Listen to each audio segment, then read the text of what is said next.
Hello students, जैसा कि आपको पता है कि पूरा विश्व अभी कोरोना की चपेट में आ चुका है और हमारा भारतवर्ष भी इससे अछूता नहीं है। तो इस कोरोना के कारण बच्चों की पढ़ाई हैम्पर हो गई है, स्कूल्स और कॉलेजेस बंद हैं, इसलिए बच्चों पर एक प्रेशर है कि कैसे हम अपने एग्ज़ाम्स को क्लियर करें, हमारा एग्ज़ाम्स होगा या नहीं होगा। अभी तो उन्हें ऑनलाइन क्लासेस का ही सहारा लेना पड़ रहा है, ऑफलाइन क्लासेस नहीं हो रहे हैं। तो सीबीएसई ने भी इस चीज़ को समझा और सीबीएसई ने समझा कि बच्चों पर कुछ प्रेशर्स आ रहे हैं, तो इस प्रेशर्स को कम करने के लिए सीबीएसई ने सिलेबस को कम कर दिया, कुछ सिलेबस को रिड्यूस कर दिया। इसी सिलसिले में आज हम चर्चा करेंगे क्लास 12th के सिलेबस की, ख़ास करके मैथमेटिक्स के सिलेबस की अब चर्चा करेंगे कि सीबीएसई ने क्लास 12th के मैथमेटिक्स के सिलेबस को रिड्यूस कर दिया है ताकि बच्चों पर कम प्रेशर पड़े। तो आइए सबसे पहले हम देखते हैं कि सीबीएसई ने क्या क्या रिड्यूस कर दिया है, क्या क्या सिलेबस को कम कर दिया है। तो 12th के डिलीटेड पोर्शन ऑफ मैथ्स के सिलेबस को देखेंगे। तो सबसे पहले हम यूनिट 1 में आएंगे। यूनिट 1 में जो 12th में पढ़ना है मैथमेटिक्स में वो है relations and functions, inverse trigonometrical functions, ये यूनिट 1 में पढ़ना है। यूनिट 2 अलजेब्रा का पार्ट है। तो सबसे पहले देखिए ये रिलेशंस एंड फंक्शंस में क्या डिडक्ट कर दिया गया है। इसमें composite functions and inverse of the functions इसको डिलीट कर दिया गया है। यानी पहले जो हम एफ जी एफ पढ़ते थे वो अब नहीं आएंगे, ये कंपोजिट फंक्शंस का हिस्सा था। और दूसरा इन्वर्स ऑफ द फंक्शंस भी अब नहीं आएंगे। तो इस तरह से हमारा बर्डन कुछ कम हो गया। जो बच्चे 12th का एग्ज़ाम देंगे 2021 में उनके लिए ये स्पेशल व्यवस्था की गई है। उसके बाद आइए स्टूडेंट्स देखते हैं हम इन्वर्स ट्रिग्नोमेट्रिकल फंक्शंस, दूसरा जो है चैप्टर वो है इन्वर्स ट्रिग्नोमेट्रिकल फंक्शन। इसमें क्या रिड्यूस किया गया है, तो इसमें देखिए graph of the inverse trigonometrical function. ये जो ग्राफ पढ़ना होता था पहले, जिसमें sign inverse, cos inverse, tan inverse का जो ग्राफ पढ़ना पड़ता था, इसको अब डिलीट कर दिया गया है, इसे अब आपको नहीं पढ़ना है। दूसरा elementary property of inverse trigonometrical functions. जो इन्वर्स ट्रिग्नोमेट्रिकल फंक्शंस होते थे उसके कुछ बेसिक्स प्रॉपर्टीज़ होते थे, उस प्रॉपर्टी पर बेस्ड क्वेश्चंस पूछे जाते थे, वो अब नहीं पूछे जाएंगे। तो ये तो था स्टूडेंट्स यूनिट 1 का। अब आते हैं अब यूनिट 2 में। यूनिट 2 जो अलजेब्रा है, इसमें मैट्रिसेस पढ़ना है और डिटर्मिनेंट पढ़ना है। तो मैट्रिसेस एक ऐसा टॉपिक था जिसमें काफ़ी लेंदी क्वेश्चन हुआ करते थे, कैलकुलेशन बेस्ड क्वेश्चन हुआ करते थे, तो बच्चों पर थोड़ा सा प्रेशर रहता था इसमें। तो उसको भी सीबीएसई ने समझा है और उसको भी कम कर दिया है। इसमें जो रिड्यूस किया गया पोर्शन वो है existence of non zero matrices whose product is zero matrix, यानी नॉन ज़ीरो मैट्रिक्स जिसका प्रोडक्ट ज़ीरो मैट्रिक्स होगा, ये अब आपको नहीं पढ़ना है। दूसरा है concept of elementary row and column operations. ये रो एंड कॉलम ऑपरेशंस का जो कंसेप्ट है, इससे भी क्वेश्चन अब आपको नहीं आएंगे। इसके बेसिस पर जो इन्वर्स निकालना आता था, एलिमेंट्री रो ऑपरेशन से इन्वर्स निकालना आता था, ये थोड़ा सा डिफ़िकल्ट होता था। डिफ़िकल्ट इन द सेंस कि इसमें बहुत ज़्यादा एप्लीकेशन पार्ट होता था, बहुत ज़्यादा थिंक करना पड़ता था। अब ये प्रॉब्लम दूर हो गया है, ये प्रेशर बच्चों पर अब नहीं पड़ेगा, तो ये भी हटा दिया गया है। और दूसरा proof of uniqueness of inverse if exist. जो इन्वर्स का जो प्रूफ था, ए इन्वर्स निकालना, बी इन्वर्स निकालना, उसका प्रूफ अब जो है उसके यूनिकनेस का प्रूफ करना होता था कि proof that the inverse is unique, it exist and it is unique. उस तरह के क्वेश्चन अब आपको नहीं आएंगे। तो स्टूडेंट्स ये कुछ था यूनिट 1 और यूनिट 2 का कुछ पोर्शन। आप इसको वीडियो को पॉज करके इसको नोट डाउन कर लें और फिर मैं बताऊंगा कि यूनिट 2 में और डिटर्मिनेंट में क्या क्या रिड्यूस किए गए हैं।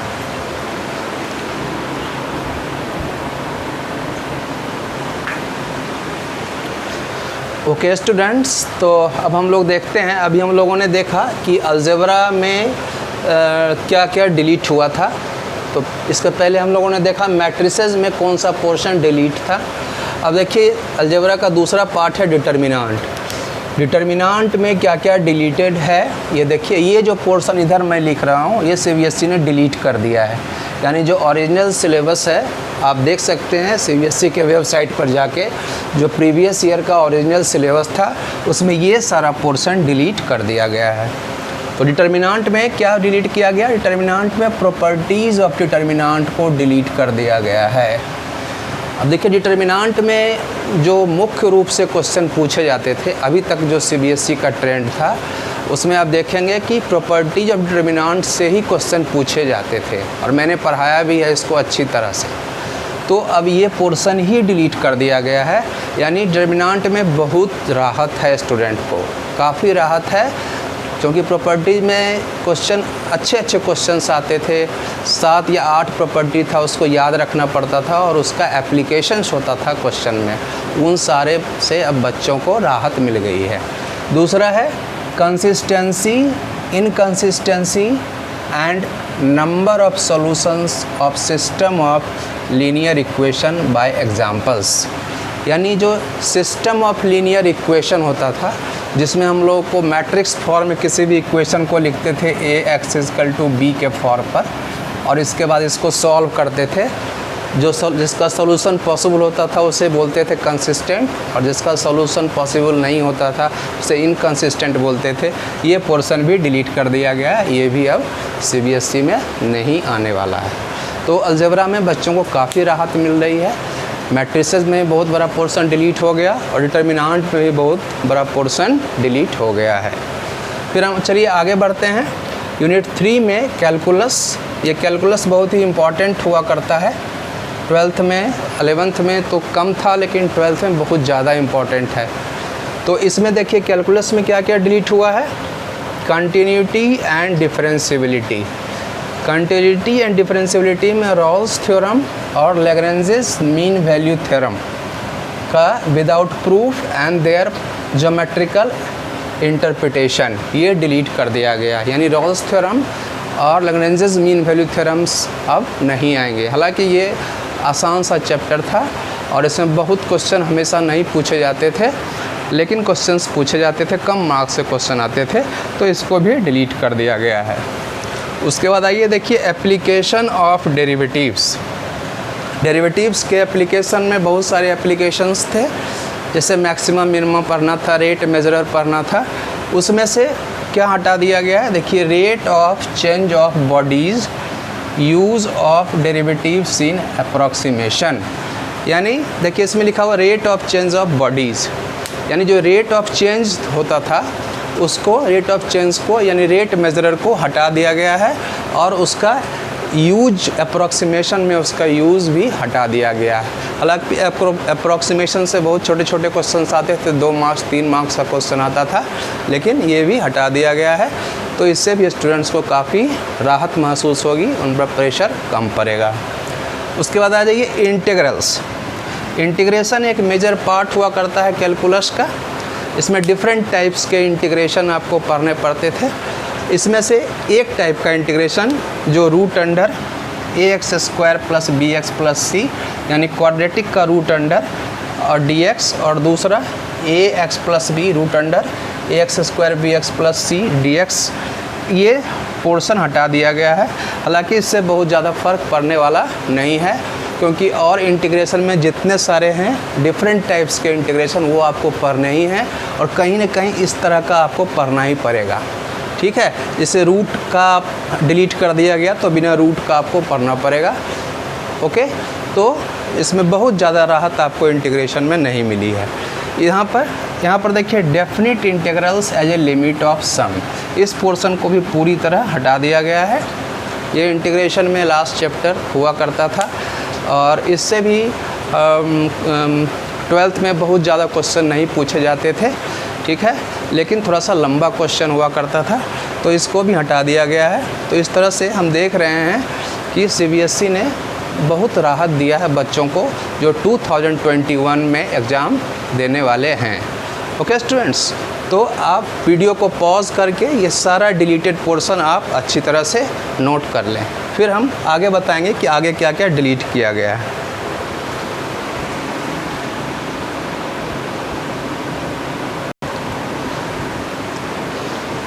ओके स्टूडेंट्स, तो अभी हम लोग देख रहे थे कि कैलकुलस में दैट इज़ यूनिट 3 में कौन कौन सा पोर्शन डिलीट कर दिया गया है। इसी में हम लोग आगे देखते हैं एप्लीकेशंस ऑफ इंटीग्रल्स। अभी हम लोगों ने इंटीग्रेशन में देखा क्या क्या डिलीट किया गया है, उसी सिलसिले में आगे हम लोग देखें कि एप्लीकेशन ऑफ इंटीग्रल्स, इसमें क्या क्या एप्लीकेशन ऑफ इंटीग्रल्स में क्या दिया गया है। Area between any of the two above said curves, यानी एरिया ऑफ द कर्व्स जो इंटीग्रेशन में पढ़ना होता था, find the area of the curve. उसी में दो कर्व का जो कंबाइंड एरिया होता था उसके एरिया को इंटीग्रेशन के मेथड से निकालना होता था। अब उस पोर्शन को हटा दिया गया है। Area between any of the two above said curve, दो कर्व के बीच का जो एरिया निकालना होता था इंटीग्रेशन मेथड से, उसको अब डिलीट कर दिया गया है। ये बहुत बड़ी राहत है स्टूडेंट्स के लिए, उनका प्रेशर काफ़ी कम हो जाएगा, क्योंकि एरिया में जो डिफ़िकल्ट क्वेश्चन होते थे, थोड़ा सा टफ क्वेश्चन होते थे, वो एरिया बिटवीन टू कर्व्स ही हुआ करते थे, क्योंकि उसमें लिमिट्स निकालना पड़ता था, फिर वो पोर्शन फाइंड आउट करना पड़ता था, किस पोर्शन का एरिया निकालना है, तो थोड़ा सा डिफ़िकल्ट होता था। अब बच्चों को उससे राहत मिल गई है। तो ये था हमारा कैलकुलस का पार्ट, और कैलकुलस में लास्ट में है डिफरेंशियल इक्वेशन। तो डिफरेंशियल इक्वेशन में दो तरह के क्वेश्चन पूछे जाते थे पहले, एक फॉर्मेशन ऑफ डिफरेंशियल इक्वेशन और दूसरा सॉल्यूशन ऑफ डिफरेंशियल इक्वेशन। तो अब जो क्वेश्चन पूछे जाएंगे उसमें सिर्फ पूछे जाएंगे formation of differential equation whose general solution is given, ये हटा दिया गया है। यानी फॉर्मेशन ऑफ डिफरेंशियल इक्वेशन अब नहीं आएंगे, डिफरेंशियल इक्वेशन को फॉर्म करना आपको नहीं आएगा। ये भी एक बहुत बड़ी राहत है, क्योंकि इसमें भी बच्चों को थोड़ा कठिनाई होती थी समझने में, विजुलाइज करने में। अब डायरेक्ट डिफरेंशियल इक्वेशन गिवन रहेगा और उसी का सॉल्यूशन आपको फाइंड करना पड़ेगा। इसमें होमोजेनियस इक्वेशन होगा, लीनियर इक्वेशन होगा, वेरिएबल सेपरेबल होगा, और उसका डायरेक्ट सॉल्यूशन आपको फाइंड करना होगा। उसमें भी एक तरह का जो डिफरेंशियल इक्वेशन है dx/dy plus px equal to q, इस तरह के डिफरेंशियल इक्वेशन का सॉल्यूशन आपको नहीं आएगा। ओके, तो हमें हालांकि इससे बहुत बड़ी राहत आपको नहीं मिलने वाली है, क्योंकि आपको dy/dx प्लस ये होता था px इक्वल टू q, ये y dy/dx वाला होता था, ये आपको करना ही पड़ेगा। लेकिन इसका जस्ट रिवर्स जो है, उल्टा dx/dy, ये पोर्शन अब सिलेबस से डिलीट कर दिया गया है। तो इससे बहुत बड़ी राहत आपको नहीं मिलेगी। हालांकि थोड़ी सी राहत हम इसलिए कह सकते हैं क्योंकि थोड़ा सा बच्चों को ये विजुलाइज करने में, इस क्वेश्चन को समझने में थोड़ी कठिनाई होती थी कि कौन सा इस पैटर्न पर है, कौन सा इस पैटर्न पर है। तो स्टूडेंट्स, ये पोर्शन भी अब हटा दिया गया है, इस तरह के क्वेश्चंस भी अब आपको नहीं आएंगे। तो ये था कैलकुलस तक, यूनिट 3 तक वो सारा पोर्शंस जो CBSE ने डिलीट कर दिए गए हैं। इसको वीडियो को आप पॉज करके इस सारा को नोट कर लें, फिर हम आगे बताएंगे कि आगे कौन कौन सा पोर्शन डिलीट किया गया है।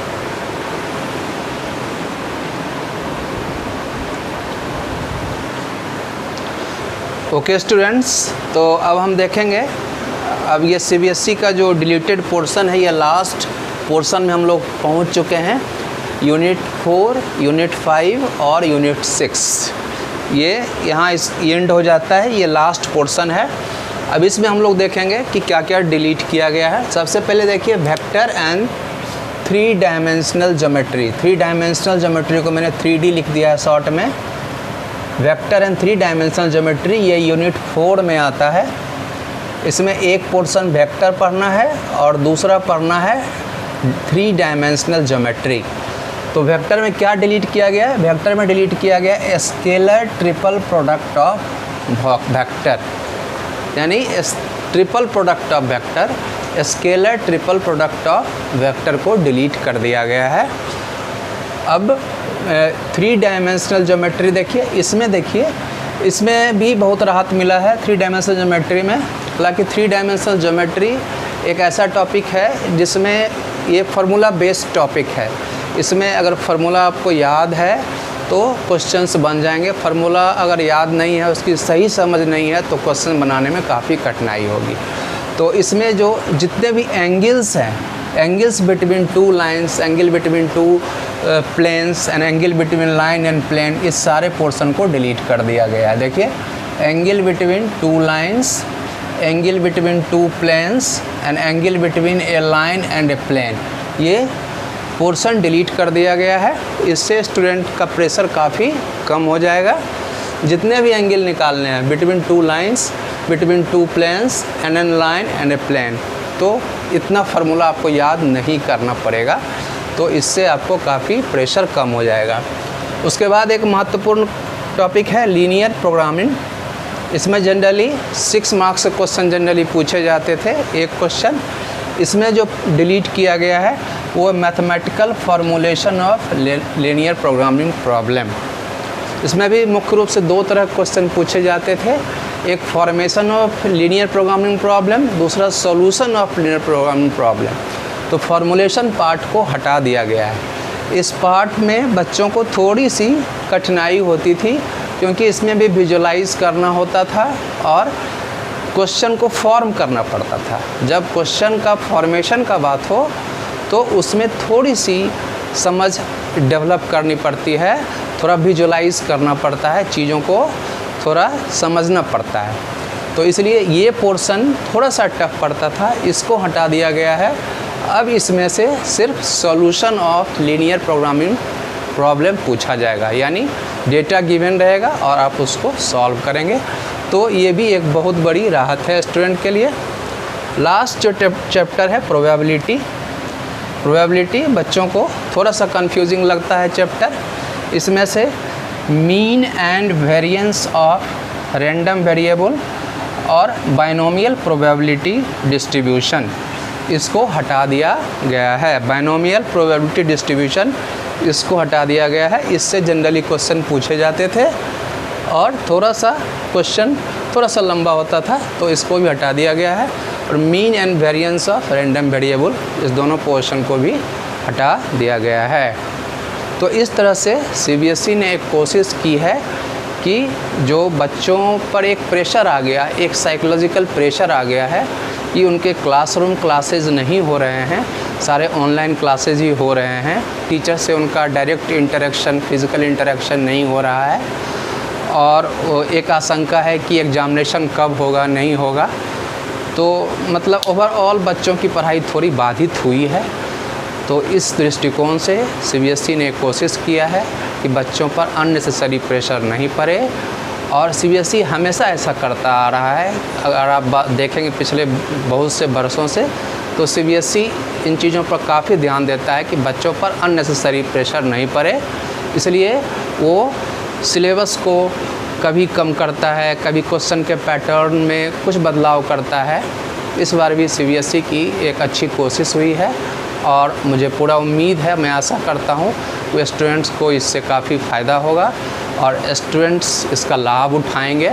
लेकिन एक बात ध्यान ये रखना है कि ये व्यवस्था जो है 2021 में जो बच्चे 12th का बोर्ड का एग्ज़ाम देंगे उनके लिए ही है। उसके बाद सीबीएसई क्या करती है ये फिर आगे समझना पड़ेगा। लेकिन ये 2021 में जो बच्चे 12th का बोर्ड का एग्ज़ाम देंगे उनके लिए ये राहत है। तो उम्मीद करते हैं बच्चों को बहुत लाभ होगा इससे, और बच्चे इसको ध्यान में रख के प्रिपरेशन करेंगे। इन्हीं शब्दों के साथ आज मैं ये लेक्चर यहीं पर समाप्त करता हूँ और उम्मीद करता हूँ कि आपको ये लेक्चर अच्छा लगा होगा। स्टूडेंट्स, अगर आपको ये लेक्चर अच्छा लगता है तो आप इसे लाइक करें, शेयर करें, सब्सक्राइब करें, और आप किस किस विषय पर लेक्चर बनाना चाहते हैं और आपके मन में क्या शंका है, उसका क्या समाधान चाहते हैं, कमेंट बॉक्स में लिख के ज़रूर पूछें हमसे। ओके स्टूडेंट्स, तो फिर अगले लेक्चर में हम मिलेंगे एक नए टॉपिक के साथ। तब तक के लिए goodbye and good luck.